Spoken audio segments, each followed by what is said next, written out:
నిజంగా మా నాన్న తంతాడు అనుకున్నాను. ఎందుకంటే రూ. 200 రొయ్యలు పాడు చేశానంటే ఎవ్వరైనా కొట్టడమో, తిట్టడమో చేస్తారు కదా! మా నాన్న ఏమి అనకుండా సరే తిన్నారు ఎలా వండినా. అసలు ఏం జరిగిందంటే చాలా రోజుల తర్వాత అయితే ప్రాన్స్ బిర్యానీ చేశాను. అయితే ఊరికెళ్ళాలన్న టెన్షన్‌లో బయట వాటర్ అది పడుతూ ఏం చేశానంటే వాటర్ కూడా ఎక్కువేశాను, బిర్యానీలో ఉప్పు కూడా ఎక్కువేసేశాను.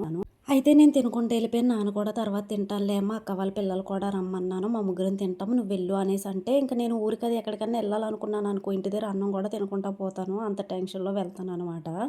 నేనేదో అక్కడికెళ్ళి ఏదో ఊడబీకేసినట్టు ఏమీ ఉండదు. ఎళ్లి రావడమే తప్ప.